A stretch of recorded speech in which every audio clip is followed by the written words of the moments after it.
يا مولاي يا أبا عبد الله يا رحمة الله الواسعة ويا باب نجاة الأمة ما خاب من تمسك بكم وأمن من لجأ إليكم يا ليتنا كنا معكم سادتي فنفوز والله فوزا عظيما. All together. السلام على الحسين وعلى علي بن الحسين وعلى أولاد الحسين وعلى أصحاب الحسين. السلام عليكم جميعا يا شهداء كربلاء ورحمة الله تعالى وبركاته. أما بعد، يقول الله في كتابه الكريم: بسم الله الرحمن الرحيم. إن الله لا يغير ما بقوم حتى يغيروا ما بأنفسهم. آمنا بالله. صدق الله العلي العظيم. صلوا على محمد وآل محمد. A second for the love of al-Banin.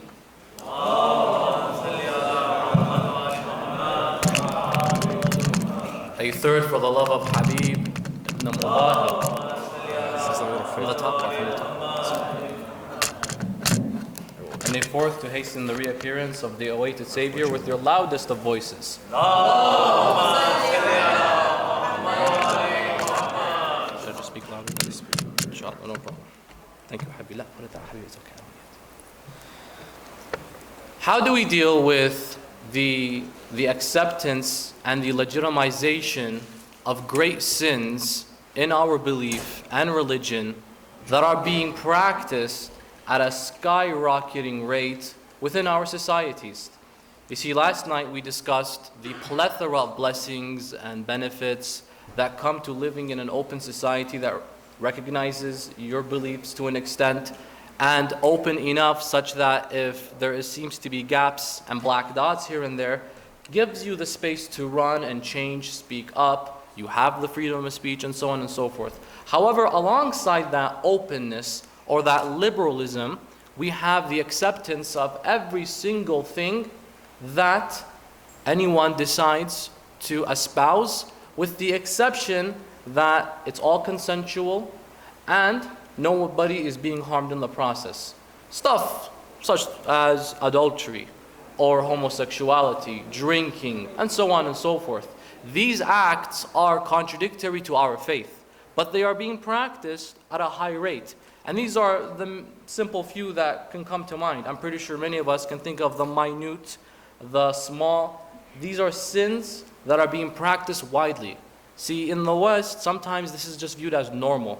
There are beaches that are open to certain groups that allow them acceptably to go out without any clothing. And they're called nude beaches, subhanAllah. And this is perfectly acceptable in some societies and cultures. But with that acceptance, we live and reside.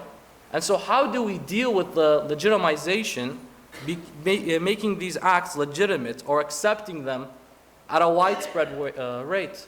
How do we counteract something like that? Should we leave? Should we speak up? Do we have to now go away because we cannot tolerate certain things and certain beliefs and certain customs and orientations and so on and so forth? The fact of the matter is, we, alhamdulillah, number one, should be grateful that we do live in an area and a society that's tolerant of everybody's beliefs. We necessarily do not want to live in a place where we have to follow one certain way of thought only. As in, that wasn't the way the Holy Prophet, peace and blessings be upon him, instituted the first society in Medina. When he wrote the Charter of Medina, he accepted other beliefs and other customs. With other beliefs and practices come different customs and behavior. And that was fine so long as it didn't ruin the sanctity of society and harm the humanity that was being spread. With that being said, how do we respond? Because as much as we love to look and uphold the teachings of the Holy Prophet. We today don't live by the Holy Prophet. We today do not have the Imam Ma'soom establishing his society, although we pray and we ask God every single day, inshallah, to hasten his reappearance. However, for the meantime, how do we go by accepting the widespread legitimization and acceptance of great sins within our beliefs in our societies? Because sooner or later, they're going to increase in their numbers, because they're going up. If you look at charts, practices, and certain beliefs are rising. With the movement and progression of society, so do, subhanAllah, new customs, new genders, new beliefs, new acts, new orientations, new ways to have fun. But for the most part, usually, ultimately, they're not halal. So how do we go by examining this? My dear respected brothers and sisters, there are 3 ways to approach this. But before approaching them, we have to first understand what's our initial role in this society. Do we leave when something like this happens? Do we speak up? What do we do? Many people are under the assumption that if it is the case where everybody is practicing something contradictory to my faith, detrimental also, because it's one thing when something is contradictory to your faith, but if it's also detrimental, then that is a problem. Contradictory in the sense where people don't believe, let's say, in La ilaha illallah, they probably believe in 3 in 1, or so on and so forth, or probably none. That's contradictory. But when it's detrimental is when stuff like this, not necessarily the examples just mentioned, is pushed into law. For example, hijab law ban. I'm pretty sure you guys have a place in Canada where the hijab is banned. Or in other regions in Europe where it's banned. That's detrimental to my faith. Because as a Muslim, let's say, I have to uphold my hijab. It's my religious obligation, my religious duty. Now, if this was something of a recommended act, that will be another story. But because this is an obligation, I cannot fulfill my rights and my obligations to Allah subhanahu wa ta'ala if I don't do a set of things. If one of these things are highlighted and plucked out from my life because of where I live, then it becomes the case where then you must consider leaving. And this is called at-ta'arrub ba'd al-hijra, where the terminology is at-ta'arrub. You look at the word i'rabi. The i'rabi during the time of the Holy Prophet was a Bedouin, a person who lived outside the city, was commonly given the title of an Arabi. And this was somebody who the Muslims at the time, who lived in the society and the organized society and system and government, actually enjoyed whenever they would come and ask the Holy Prophet question. Because being somebody who doesn't live in society, is not from around town, you probably don't understand the formalities of that town. So whenever they would come and ask the Holy Prophet a question, they would ask it straightforward. Is this haram? Is this halal? They would be very straightforward. So they basically didn't have the humility that most people have, who are raised and living in societies that are progressive and not Bedouin, raising sheep and whatnot, and living in the deserts with tents. They were categorized as being a group known as the Arabis, right? This concept known as at-ta'arrub stems from that understanding. This slow-minded, brothers and sisters, I would like your attention, especially for the guys in the back over there, so that inshallah ta'ala we could all benefit from one another, bi'idhnillah. This concept known as at-ta'arrub ba'd al-hijra has entered our theology in regards to our jurisprudence, where you are not allowed to go, see, ba'd al-hijra, after traveling and migration, you are not allowed to go to places that do not allow you, not allowed to go in the sense where residing actually. You could go wherever you want, but if you stay at a place, move there, and you know your faith 100% is jeopardized, then you're not allowed to move there. For example, a place like, let's just say for example, I decide the next day to move to the North Pole. Number one, it's dangerous. No one currently lives there. And if they do, it's probably research teams and scientists. But I really just want to live there. And I set up my house. And I know this will have detrimental effects to my health. Not just that, my prayer.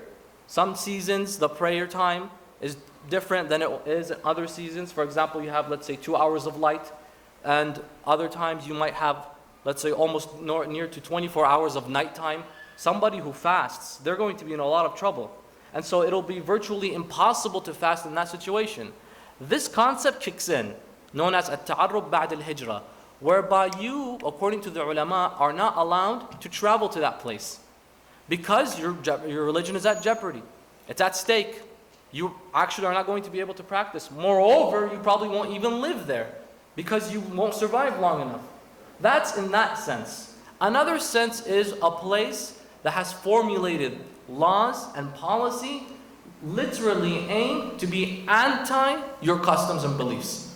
Certain areas, let's have this taken care of. Certain areas that, let's say, ban the hijab. Or one day, let's say, for example, hypothetically speaking, ban prayer. You are, as Muslims, or you, or any other denomination, are not allowed to pray in this part of society. We ban it. Let's say it's like a communistic society. For example, today, in China, they come and knock on your door and they ask if you're Muslim. You have the right to say no at that point. But is that lying? No, because you fear for your life. And that stems from another discussion, where you conceal your faith in order to live there. But if you decide to make the move, I am not saying do not move to, let's say, China or these nice places, France or Quebec or wherever. No, that's not the case. There are certain situations you have to first understand what the criteria is. Some may limit it to workplaces. Religious icons are not allowed. And so in order to make it seem like that it's not a prejudice against Muslims, they'll include crosses, but only the very big ones, as if modern-day Christians wear big crosses. And they'll include kippas and Sikh turbans and so on and so forth. But alongside that, the headscarf. If you are in the workforce as a sister and you're working in education, let's say, and they tell you, sister, you have to remove your hijab in order to work. At that moment, you have to make the decision. Do I prioritize my faith? Because this is an obligation. If it was something, let's say, recommended, where it's not wajib, that you could do letting go of it. For example, and we'll go back to this scenario here. A man once asked one of the imams of Ahlul Bayt that I am not allowed to go to the mosque. My parents don't let me. But I want to go to the mosque and worship Allah.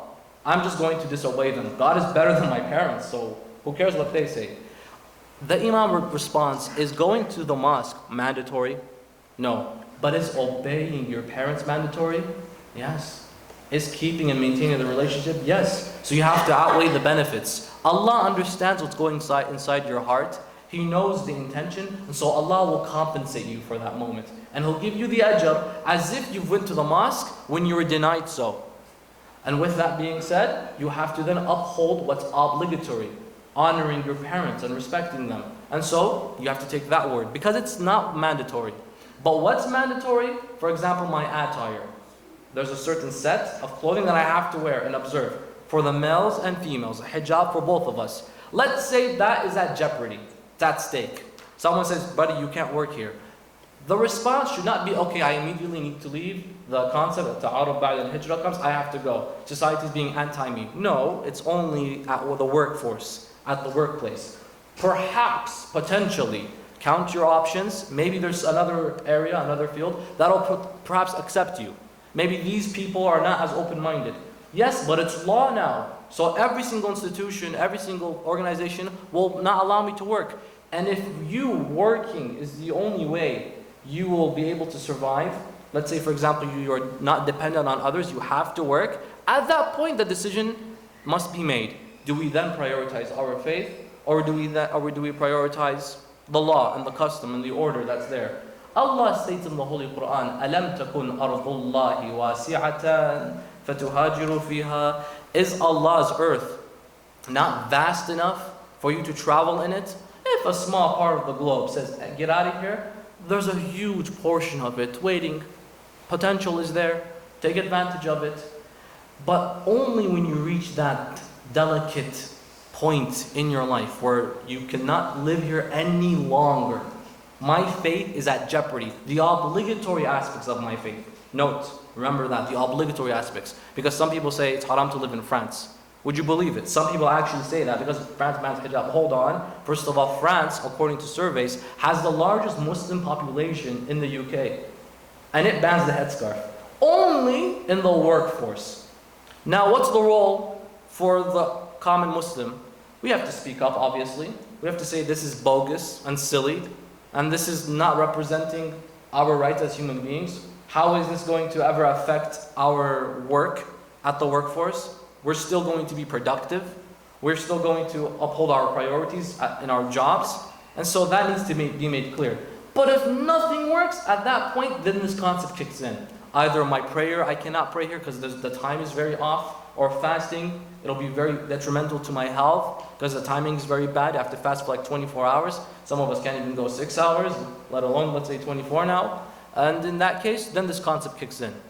But now, say for example, I live in London, Canada, or I live in Michigan, or I live in New York, or Miami, Florida. Places where we, alhamdulillah, live and get along, but perhaps people are practicing customs and exhibiting certain behavior that's contradictory to my faith, but at the same time is being legitimized to a huge extent, accepted to a huge extent, to the point that if you question it, you're ostracized. How could you? This is a minority group. Well, they never existed 20 years ago. But anyways, how dare you? You should never speak about this. You have to be politically correct. This phenomenon has recently just emerged. How do we respond to it? These customs and these beliefs and these practices, my dear respected brothers and sisters, we have to tolerate it.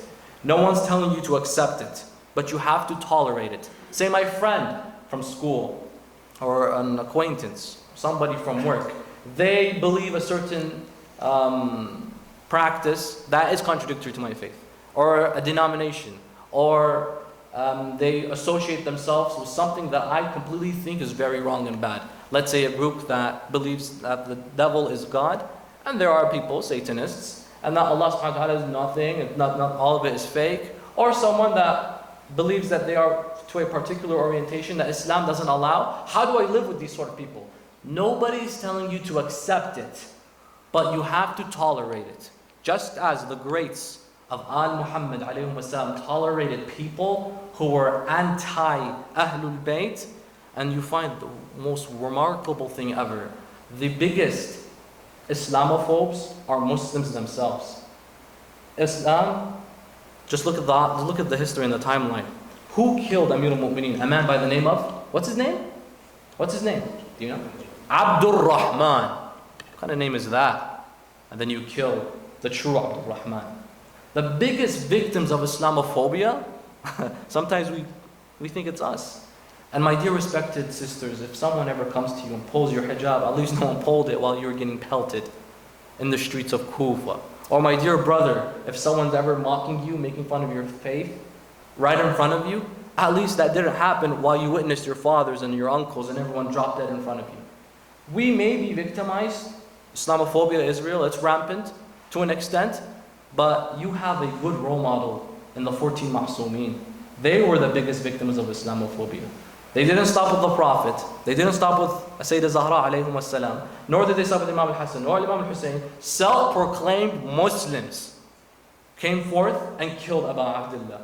Self-proclaimed Muslims did these things. A man who calls himself Abdul Rahman kills Amir al-Mu'mineen. And so we may feel like pressure is piling up, the world is going against us, but just be patient. There's no need to make crazy decisions and say we have to leave. No, perhaps tolerate it. Unless if your faith is jeopardized, then yeah, make that consideration. But if not, toleration. Ahlul Bayt did it, and they had to remain quiet. And that's a perfect example for all of us. But what do we do now at this point? Do we just say, all right, I'm just going to tolerate it and not do anything? No. How many times did we mention that Allah honors the Muslims because of their faith and when they enjoined good and then believed in Allah? Which, by the way, I have to make a quick remark. The ayah referenced yesterday, كُنْتُمْ خَيْرَ أُمَّةٍ أُخْرِجَتْ لِلنَّاسِ تَأْمُرُونَ بِالْمَعْرُوفِ وَتَنْهَوْنَ عَلَى الْمُنْكَرِ وَتُؤْمِنُونَ بِاللَّهِ. You are the greatest ummah that has came forth to the people. You enjoined good, forbid evil, and then you believed in Allah. Doesn't mean that the belief in Allah is something inferior to doing good actions. No, this is obvious. And the obvious doesn't need to be mentioned. The belief in Allah is of the utmost importance. But the prioritization goes to doing good things. What's more important is your belief in Allah, of course. But Allah prioritized doing good, forbidding evil before belief in Allah subhanahu wa ta'ala. So this was something obvious. So what do I have to do? My action is what? Number one, speak. Talk to them. If there's someone that you feel that is practicing something that you feel and know inside your heart is legitimately wrong, and there's space to speak with them, they're open-minded enough, a colleague, it doesn't hurt, give it a shot. Speak to them, ask them why, build up, don't just jump to the deep end. Many brothers and sisters have a method of when they see someone doing something wrong, Muslim and non-Muslim, they'll be like, hey, you better stop or else you'll go to hell, as if you own the keys of hell and heaven. The day of judgment, some hadith, how long does it say it is? 40,000 years, some say 10,000, 50,000. It's a long time. To do what? To judge us, whether or not we'll go to hell and heaven. And then Mr. Know-it-all comes and says, you're going to hell and you're going to heaven. Oh, who gave you the keys to hell and heaven? Relax. Allah is Maliki Yawmiddin, not you. This methodology is bad, so we have to build. Speak up. Begin with, how's the weather? And then once the conversation starts going, then you get to know the person, because these customs and practices are perhaps personal. Why do you, for example, believe a concept like this? Is it not irrational to you?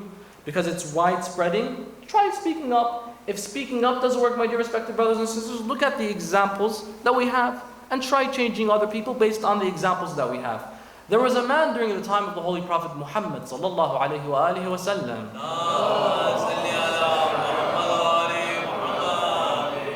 By the name of Al-Mahdura al-Jumahi.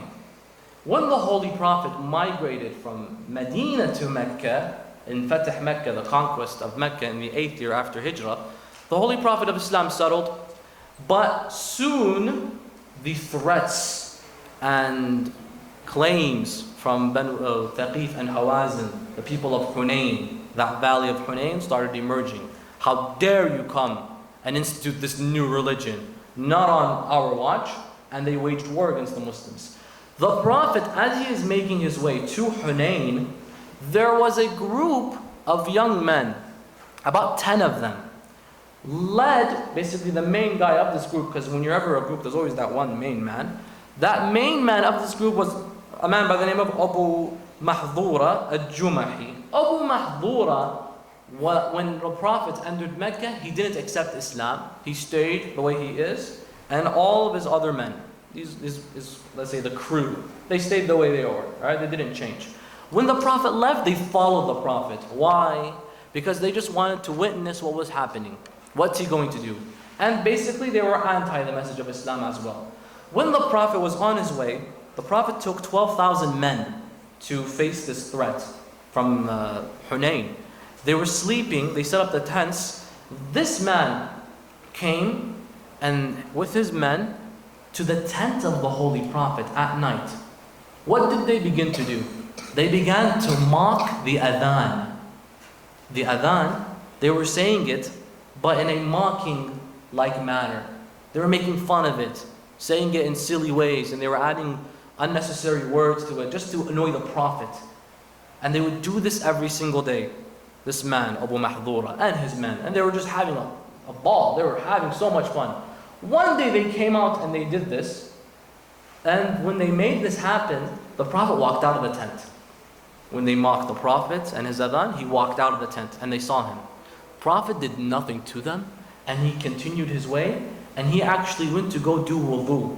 So he was doing wudu. As he's doing wudu, they stop and they watch, because now they're afraid he's probably going to catch them and take care of them and deal them and punish them and discipline them. Because whenever they would mock the Prophet by making fun of the adhan, they would run away immediately. So no one catches them, because there's an army of 12,000 right there. But these guys were knuckleheads, of course, and we all know a few. So the Prophet looked at them, and he knows exactly who they are and what they were doing. And so he approaches them, and he looks at them and he says, "Are you the shabab, the young men that were doing the adhan for the last few days?" And they're quiet, they're scared, they're shivering. They're thinking the Holy Prophet's going to say, "All right, come here, you're off with you, off with your hand, off with your..." That's what the Prophet does. He says, "I liked your adhan. Your voices are nice. You, Abu Mahdura, you have the best voice amongst your friends.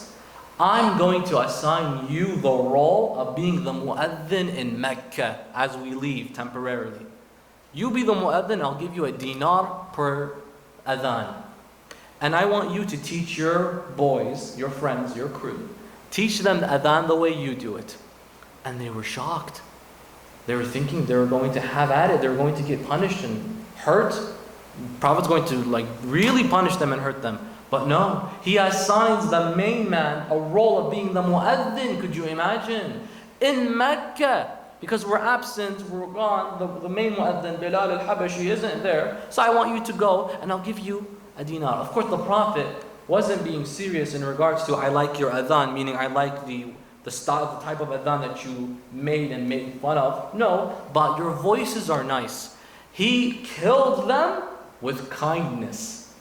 And at that moment, they, all of them, and the man Abu Mahdura al-Jumahi, dropped to the Prophet's feet.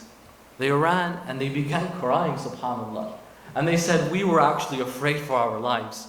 And we only wanted to bother you and bug you because we were under the impression that the words of Abu Sufyan, Abu Jahl, and all of these people from the past were true, that you're this liar and you're this innovator and making all of this ruckus, and we didn't care for you.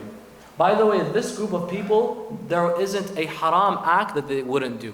They would drink, they would do it all, they would steal. They were literally what we call knuckleheads. And they dropped to the Prophet's feet and they began crying, all of them. And they announced their shahada, and they go, وَإِنَّنَا نَشْهَدُ أَنْ لَا إِلَهَ إِلَّا اللَّهِ وَأَنَّكَ أَنْتَ رَسُولُ اللَّهِ صلوا على محمد وآله محمد.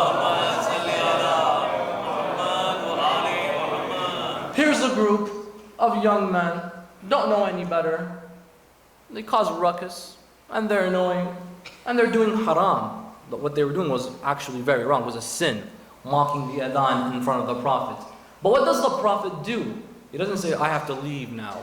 Oh, these people are bothering us. Oh, we have to tell them you're going to go to hell. None of this behavior.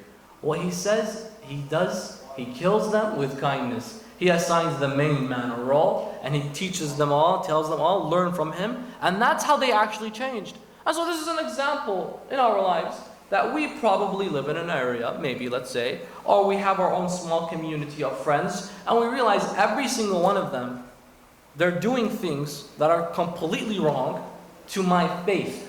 It may not necessarily be hurting anybody, correct? But I'd like to see them be better than that. So I might make the attempt and go to them. Notice the methodology of the Holy Prophet. However, keep that in mind whenever you want to do what people call tabligh or da'wah, because it's been done in such a wrong way these days. You're going to do this, you're going to... The approach has to be one of akhlaq and kindness, just like the Holy Prophet. They're making fun of him, he responds back with love. Perhaps that's a way to do it. Maybe that Islamophobe, there was a member of the Parliament of the Netherlands, or actually he was a member of the far-right group within the Netherlands, who spoke publicly with Geert Wilders, you know, that famous far-right conservative Islamophobe running that movement. He was a member from amongst them who would publicly speak against Islam. And he would say the Quran calls for Sharia law in the Western world and no one will live unless they accept it. And all of a sudden, he was writing a book on why Islam is evil and why you should avoid it and why there's no room for Islam in the West. He needed to get more research on Islam to substantiate his beliefs. The more he read actually, the more he grew fond of Islam and he converted to Islam now. This far-right member from the party of Geert Wilders in the Netherlands converted to Islam. Geert Wilders was like, that you backstabbed me so much, man. You came with me and you would publicly speak and you would stand with us and how Islam's evil, and then you became a Muslim? Why? Because he taught himself while he was reading to get information against Islam. So the more you dig inside the truth, the more it'll dig inside your heart. But that is a method that we have to always keep in mind. Not the method of, hey buddy, why do you do that? How come you behave this way? Isn't that wrong? Don't you feel bad? Okay, you're the Muslim, not them. So they may not necessarily feel bad. So take a good approach, an educated one, a simple one, but with kindness. And who knows, you might even change them. And this is an example in the life of the Holy Prophet. An example within the last century, there were two scholars in the 19th century, to be specific, who were from what is the modern day city of Shiraz in Iran, who were going to study in Najaf under Ayatollah Sheikh Murtada al-Ansari, who is known as the Sheikh al-A'zam, the compiler of Al-Makasib, who the students of the Hawza and the Islamic Seminary have to study. So these two ulama were walking. In the 19th century, you don't really have a good means of transportation. They were walking. On their way, they reached the border of Iran and Iraq, and they managed to stumble upon a city. They asked for time to sleep and relax. And this, not even a city, it's rather a town, a small town. And they welcomed them with open arms. They say, oh, you guys are destined to become future ulama and scholars. Of course we'll welcome you. We'll give you our home. Please go inside and relax, and we'll give you food. One of the scholars asks the owner of the home within this town that they entered upon, what time is prayer? They gave him the time of prayer. He's like, prayer for Dhuhr is in an hour and so. But where's the Qibla? And the man responds, oh, I don't know where the Qibla is. Hold on, what religion are you though? He's like, I'm Muslim. Muslim what? Muslim Shi'i. You don't know where the Qibla is? He's like, to be frank, no one in this city knows where the Qibla is. It's like, why? Do you guys not pray? He's like, oh, we don't really pray, but we don't really care.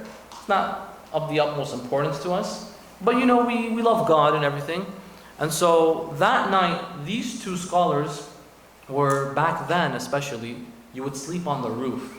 Homes where it's very hot in the climate and environment is very hot. Generally, families sleep on the roofs because at night it's super cold. And so during the day, the heat builds up inside the house. Of course, there's no AC, right?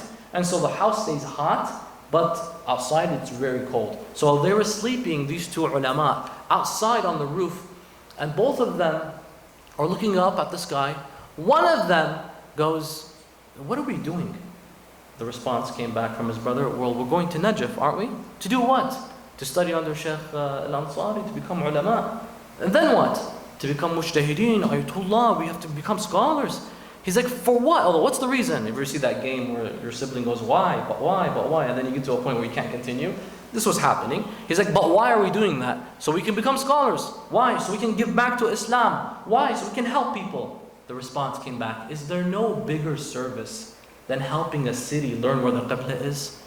If they don't know where the Qibla is, I guarantee you, they probably don't know what ghusl is, what tahara is, what najasa is, but they still claim to be Muslims.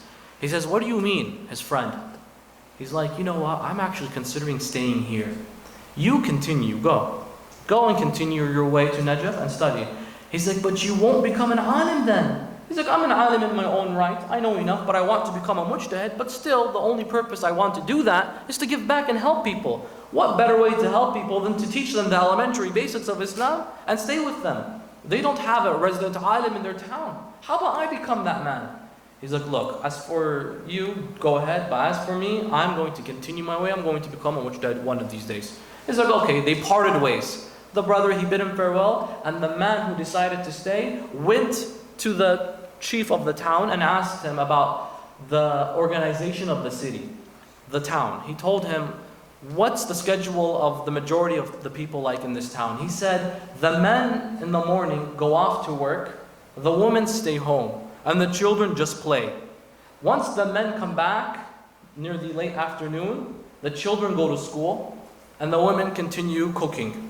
And once the children are back home from school, the women start tending back to their kids again, and they stay home. So he's like, the women, all they do is stay home? He's like, yeah. And the men, all they do is work and then come back for the next half of the day? He's like, yeah. And the children, all they do is play and stay home? He's like, yeah. He's like, how about this? In the morning, just the morning time when the fathers are gone, bring me your children. All of your children, he's setting up a good schedule here. All of the children of the town, it's a fairly small town, collects them all, get them all in the masjid.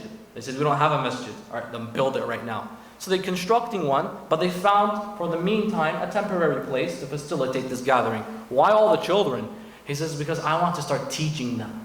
Let me at least inform them. It's the children that will become the future generation. So mashallah, we have wonderful children here who are attentive, reciting dua. Mashallah, earlier, you wants to recite dua. And that's brilliant. Wanting to read the Quran, wanting to participate. This activism is good. You know why? Because it shows the future is bright. Alhamdulillah, with these bright faces. And so, let me teach the children. It's just teaching them.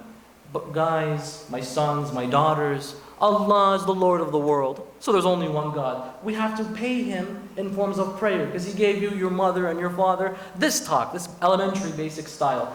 As soon as the children are finished, time is up, when the men come back home, he takes the women now. Because the men are back after a long days of work, so they want to rest. So the women all gather in this big gathering, and he begins to teach them. And the women have to learn all of these fiqhi rulings that pertain to cleanliness and whatnot, because they're doing it with kids and stuff like that. So he teaches them the fiqh and the ahkam, and he stays with them, this entire town, for years. And then the men at night come and join him, and he teaches them the rulings and the fiqh of Islam, aqa'id, the history of the Holy Prophet. They eventually found the qibla, I hope, and all that. They stayed, and he stayed with them for over 50 years. And he became old. He at that time became the alim, well known in that area. They respected him. He got married from amongst them. And then he had disciples and students. He instituted a hawza. And these students of his, they said, Maulana, thank you very much. You rose us. You brought us from darkness to light practically. But we want to continue our lessons. Allow us permission to go to, at the time, the hawza was in Samarra, under Ayatollah Sayyid Mohammedhassan Alsherazi, Sahib Thawrat al-Tumpak, the very famous tobacco ban fatwa that he initiated. We want to go study Bahath Kharij under him. But when we go, we'd like from you to write a note saying that these are my disciples and we'll learn it to an extent, so that he allows us to study under him in the high level of Bahath Kharij. He's like, okay. So he wrote them a note, these are my students, I would like for you to take care of them, whoever you are. He didn't really know who the alim was. So he wrote the note, they go and they make their way to Samarra. Sayyid Mohammedhassan Alsherazi, by the way, was one of the highest scholars of that time. He was al-Marja' al-A'la, of the highest caliber. Just to show you the time frame, we have our wonderful grand ulama today, Ayatollah Sistani, Hafidhullah, as a direct student of Ayatollah al-Khoi, who's a direct student of Sheikh Muhammad Hussein al-Naini, who's a direct student of Sayyid Muhammad Hussein al-Fisharaki, who's a direct student of Sayyid Mohammedhassan Alsherazi. And he goes back and back and back to Al-Kulayni al-Saduq, back to Al-Imam al-Hadi, back to Al-Imam al-Jawad al-Ridha, and back to the Imams of Ahlul Bayt, all of them back to Rasulullah Muhammad sallallahu alayhi wa alihi wa sallam.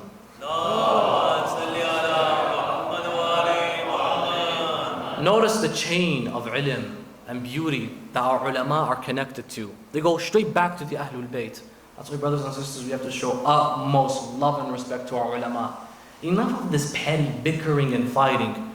This scholar, that scholar, which marja' do you follow? Get a life. Get a life, seriously. These things we shouldn't be arguing about. They are all flowers, beautiful in their own regard. But like every single flower, each one is unique. Each one has its own fragrance. It's up to you to decide which fragrance is up to you that you consider is the best. It's preference. You personally believe this alim has done their work and research. They are the most knowledgeable. Very beautiful. But that doesn't mean you condemn others. It's not a sport. It's not competitive. The ulama themselves love one another. But we want to create this unity. Don't you see how they're connected back to the Ahlul Bayt, ultimately leading back to the Holy Prophet? In any case, Sayyid Mohammedhassan Alsherazi receives these students. He receives them, he tells them, where are you guys from? From which part of the town? They said, well, the town that borders Iran, Iraq. It slips my mind right now, the name of that town. He says, who sent you guys? Which alim? They show him the letter. He reads it, and he goes, SubhanAllah, that's my friend who I left years ago when we departed ways. He stayed, and I came to the hawza. Look at him, what he's doing. He's guided a whole town. And look at me, I'm the marja' deen. We both gave back to society. If you want to continue pursuing your Islamic education, by all means. But if you don't want to do that necessarily, you could still give back to the society. You could still save Islam practically when it's being bombarded and attacked by claims and misconceptions. It doesn't take a mujtahid to write an article against it. You guys, mashallah, are all mujtahideen, of course. But it shouldn't take an alim of the highest caliber to respond back to misconceptions and refute these ugly, ugly claims about Islam. No, it shouldn't take that. Any person, a Facebook account, a Twitter account, whatever it may be, use social media to your advantage. Use it. But today, that's the member. The member of Aba Abdullah, Salamullahi alayh, is evolving. About 200 years ago, it was only through this, the member. And so your message will only reach the distance of the hall. That's it. Whoever's in the hall gets the message. About 50 years later, what happened? Newspapers kicked in. So whoever reads, that's how you spread the message. 50 years later, what? Radio. Whoever listens gets the message. 50 years later, what? Television. Whoever watches gets the message. 50 years later, what? Internet. Just go online. God knows what's going to happen 50 years from now, but you should take advantage of these. Use it to your advantage. Articles. There are pages and blogs. You have to dismiss these misconceptions. You will get as much ajr as a grand alim. If possibly, if what you give back will help Islam, will bring light, will help people understand the reality, Islam Ahlul Bayt, then the compensation Allah will give you will be amazing. And this was the example. One alim decided to stay and help people, not necessarily continuing his higher educations, but still gave back to society a plethora amount. And the other continued his way and became a scholar, and he gave back to society all his contributions. Both of them are equal in the eyes of Allah subhanahu wa ta'ala to what they gave back to Islam Ahlul Bayt. That's point number one, as to how we can cope in this type of society that doesn't necessarily recognize our beliefs and customs. Try changing. If they don't believe, they don't want to, fine. If they don't care, okay. But give an attempt. One man stays for 50 years, then he's able to change them. You be patient. وَتَوَاصَوْا بِالْحَقِّ وَتَوَاصَوْا بِالصَّبْرِ. You want to enjoy good? Make sure you also enjoy patience. Because goodness and righteousness will only come when you're patient. Point number two, my dear respected brothers and sisters. How do I cope? Because all of these great sins sometimes could be tempting. They could be very much tempting. Because if everybody's legitimizing it, deep down inside, if not subconsciously, I might be authenticating it and legitimizing it as well. So how do I stay away from that fear, where I don't fall in that same trap because everybody's doing it? It's normal not to do it. It's not normal to avoid it. So how do I avoid falling into that trap?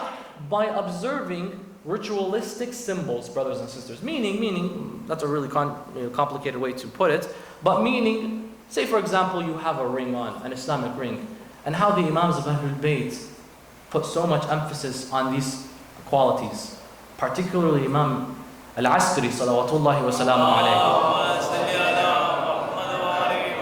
When he says, عَلَامَاتَ الْمُؤْمِنِ خَمْسٍ صلاة 51 زيارة 40 الجهر ببسم الله الرحمن الرحيم تعفير الجبين والتختم بالوات اليمين.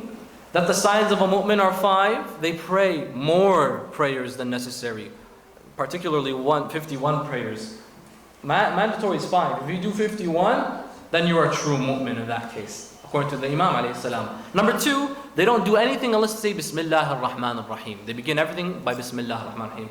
Number 3, the signs of sujood are on them, where you can tell this person's a mu'min. The signs of ibadah is on them clearly. That's clear. Number 4, they perform the ziyarah of Aba Abdullah, the 40th, al-Arba'in, ziyaratul Arba'in. And number 5, takhattum bil-Yamin, wearing the ring on the right hand. And this is a sign of a mu'min, according to the Imams of Ahlul Bayt. These are ritualistic symbols, where if you wear them, you'll be hard-pressed to do something wrong while you have them in front of you. Do you remember in the story of Prophet Yusuf, alayhi salam, Zulaykha, what does she do before she wants to impose herself on Yusuf? She covers the idol, so he doesn't watch, doesn't see the haram that's going to happen, because she doesn't want the idol there, and it stays in her conscience that this thing is in front of me and I did something haram. Likewise, the same methodology. That ring is on you, you probably won't go and drink that prohibited thing that you are not allowed to drink, or do that prohibited thing, or smoke that prohibited thing, because you have the Islamic ring in front of you. So what some people do will probably take it off. But those people really have a harsh heart, where you remove the khair in your life for a moment of haram. That's like saying, hey, you can enjoy as much as you want, drink as much as you want, but in a little bit we're going to hurt you in a second. You want to go oppress people? Go ahead, but in a little bit we're going to discipline you. You wouldn't do it, so why would you do it on a longer scale? Because ultimately the punishment or the satisfaction will come. Either Allah will determine whether you deserve to be disciplined or deserve to achieve the reward. But you wouldn't do it if it was the second right after. But the thing is, why do we think we'll live forever? It may be the second right after Allah takes us back, as soon as we're doing something haram. That thing that I'm not supposed to be looking at. Who's to say that I don't die on the spot? My reputation is ruined, number 1, because people will catch me. Number 2, Allah will expose me on the Day of Judgment. Is that not enough? Forget the reputation part. Is that not enough? Rabbul Alameen is angry at you? Don't look at the size of the sin that you're doing. It's just small. Who cares? Temporary, it'll end. Don't look at the size of the sin. Look at the Lord who you're disobeying. And that leads us, my dear brothers and sisters, to number 2, the ritualistic symbols. Rings, Quran. Some people have on their phone the screensavers. They may have the haram. What a beautiful screensaver that is. Whenever you turn on your phone, you see the haram of Aba Abdullah and Mawla and Amir al-Mu'mineen. And these are beautiful things. They may remind you, so you'll be hard-pressed to search something wrong if you have that on your phone. This helps. You're driving in your car, you turn on the Holy Quran. You don't even need to be repeating it. Just let it play. And then you'll slowly memorize it. You don't even need to be thinking. Slowly you'll memorize it because the words subconsciously will become more familiar in your head. And these things will help, my dear respected brothers and sisters. And number 3, set the precedent. Make sure that if you do something good, do it great. So you set the legacy for other Muslims. Someone wants to shake your hand, but they're non-mahram to you. If you shake their hand, then it'll make it much more difficult for Muslims who actually want to refuse. Because the person who you did this with will be like, yeah, but they shook my hand. Why don't you? Yeah, but they did it. Are you saying you're more religious? Are you saying they're not religious enough? That will happen. And so set the precedent. No, I'm sorry. How do you get away from these social awkward moments? There are several methods some people do. The worst is, you get your hand, you start coughing. Oh, I'm sorry, you wouldn't want to shake that, The best thing to do, brothers and sisters, is heart to heart. We're like heart to heart. And if they ask and inquire, they should understand. Be like, oh, this is more close, heart to heart. Or if they seriously are asking, what's the reason? My religious obligations don't permit me to shake hands with somebody who isn't from my innate family. But however which way you could explain it, do so. But ultimately, there are ways around these things. We shouldn't decide to leave or complain to Allah. La, tolerate it. Nobody's telling you to accept it, but so long as you tolerate it. With this discussion on symbolism and rituals and reflecting and expressing your love for Allah and to others elsewhere, there's a man in Kufa who his wife told him, I saw something and I think there was a message that maybe leads up to you doing a certain act. What are we talking about? Habib ibn Mudahar, radwanullahi ta'ala alayh, his wife had a dream. She saw Sayyidah Zahra alayha salam. She says, tell your husband Habib to dye his beard. She wakes up, she says, my beloved husband, I saw a lady of light, Sayyidatun Nisa. She says, dye your beard. You did? Of course, I'll do anything for her. He goes to the market, he wants to go buy some color. Who does he run into in the market of Kufa? He runs into Muslim ibn Awsajah, best friends. Him and Muslim, best friends, both old, both upright individuals. Muslim ibn Awsajah looks at him and says, what are you doing? He's like, I'm going to go dye my hair. What are you doing? I can see that you're dressed up to go to war. Muslim ibn Awsajah had armor on. Where are you headed? He says, I'm headed to go join Aba Abdullah. At that moment, Habib drops the paint, drops the color. Now I know what the lady meant. Dye my beard with blood that will be shed. Aba Abdullah reaches Karbala, the 2nd of Muharram. The 6th of Muharram, he writes a letter. Look at the letter and the language. Ila Habibi Habib. In kunta raghib al-jannah falhiq bina. Oh my lover Habib, my beloved Habib, if you want heaven, join us. Wassalam. He sends the letter to Kufa. It reaches. Habib sees this letter and he makes his way to Aba Abdullah. From the distance, Imam sees him coming, or he sees a man approaching. Imam goes out and he says, Kun Habib. I hope it's Habib ibn Mudahar. Why does the Imam care and love this man so much? He's a Sahabi of Rasulullah. Number 2, he's a Hafid of the Quran. Number 3, he's the Shaykh Shia in Kufa. Upright individual, Habib ibn Mudahar, like no other. So he wants him to come. Habib comes and joins. Do you know what Imam Hussein says to him? This line, we pray to God one of these days. If not in the dunya, in the akhirah. He says, Sayyidah Zainab wants to send her salams to you. What an honor when Zainab al-Kubra wants to send her salams to you. Do you know what Habib does? He drops to the floor, he picks up the sand and he begins to hit his head like this and slap his face. Who am I for Zainab al-Kubra to send salams to me? I am ashamed. I'm undeserving. And he begins to cry and cry. On the 10th of Muharram, amongst the first to go and fight, do you know who? Muslim ibn Awsaja. He fights valiantly. Muslim, his good friend, and he's an old man. Muslim ibn Awsaja, by the way, he's so old that his eyebrows droop over his eyes. So he has to wear a head bandana like that to tie them. Even though he's weak, his age, he still picks up that sword to defend the sons and daughters of the Holy Prophet. He falls and he's dying. Who runs to his aid? Habib ibn Mudahir. It's your best friend. Now imagine your best friend. His heart breaks for him.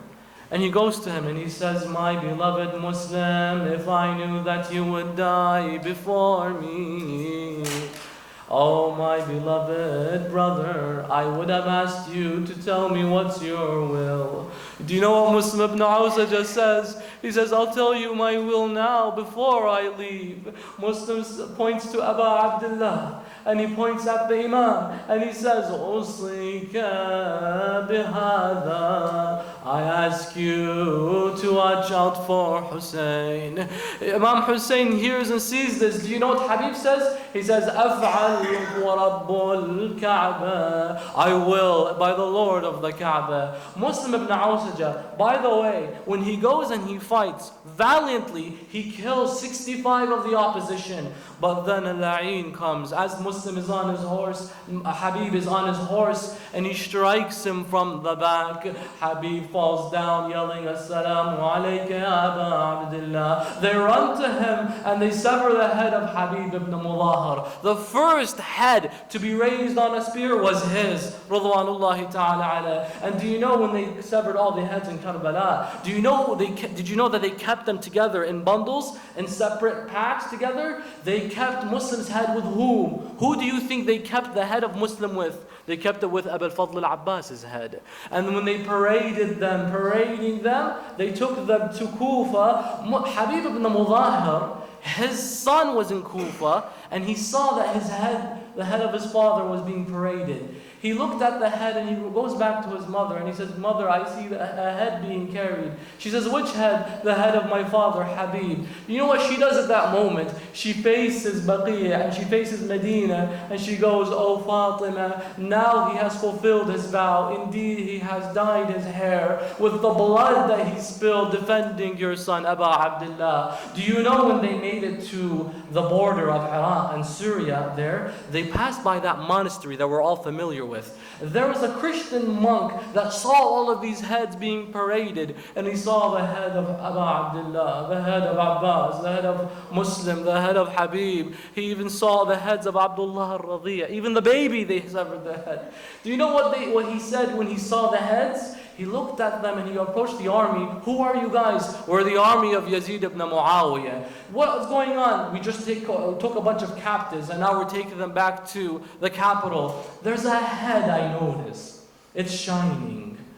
Whose head is that? None of your business. If I give you 10,000 dinar, will you allow me to have the head just for one night? They said 10,000 for one night. They said deal. The Christian monk took the head of Abu Abdullah. He brought the head near him. He fragranced it. He cleaned it. He began to cry and he said to himself, we have the footprint of Jesus when he rode on a mule, saved and preserved. This is what they do to the son of the daughter of their prophet. And you know what he said at that moment? He began crying, that Christian monk. And he looked at the head and he said, by the God that you believe and by all the messengers of God, who are you? Do you know what Allama al-Majlisi says in Bihar al-Anwar? The head began to speak. What did the head of Hussein say at that moment? Ana ibn Muhammad al-Mustafa, Ana ibn Ali al-Murtada, Ana ibn Fatima al-Zahra, Ana al-Maqtul bi Karbala, Ana al-Hassan bi Karbala, Ana al-Mazlum bi Karbala, Ana Hussein ibn Ali ibn Abi Talib. Ya Hussein, inna lillah وإنا إليه راجعون وسيعلم الذين ظلموا أي منقلب ينقلبون والعاقبة للمتقين. فرج عنا يا الله. اللهم إنا نسألك وندعوك باسمك العظيم الأعظم الأعز الأجل الأكرم 10 times يا الله يا الله يا الله يا الله with the love of Habib ibn Mudahir يا الله يا الله الله يا الله يا الله يا رحمن يا رحيم يا مقلب القلوب والأبصار ثبت قلوبنا على دينك. Ilahi, we ask you on Habib ibn Mudahir to grant us the ziyarah of him and Aba Abdullah. You know Habib has his own place in the Haram of Imam al-Hussein. Make that visitation, inshaAllah. Ilahi, Ameen. Oh Allah, we ask you on Habib ibn Mudahir to never separate us from Hussein in the dunya. We ask you on Habib to never allow us to not see the moments in at least our dream where we witness Aba Abdullah telling us, our lovers, my beloved, the way he told it to Habib ibn Mudahir. We ask you, Ya Allah, on behalf of that severed head, to cure all of our sick ones, to grant us our hajat, to cure all those in the world, those in India, those in Pakistan, those in Iraq, all the mu'mineen. My dear respected brothers and sisters, recently a brother reached out to me informing me that we had an alim who had passed away by the name of Sayyid Mudar al-Qazwini, rahmatullah ta'ala alayh. He passed away as he was going to give majalis of Imam al-Hussein.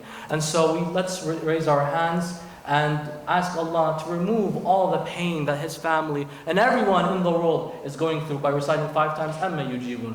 Bismillahir Rahmanir Rahim. Amma Yujibul Muqtarra idha da'a wa yakshifu su. Amma Yujibul Muqtarra idha da'ahu wa yakshifu su. Amma أما يجيب المضطر إذا دعاه ويكشف السوء. اللهم اكشف السوء والبلاء عنا يا الله. إلهي ارحم أمواتنا سيما أموات المنظورين ومن أوصانا بالدعاء. رحم الله من قرأ سورة المباركة الفاتحة تسبق الصلاة على محمد وآل محمد.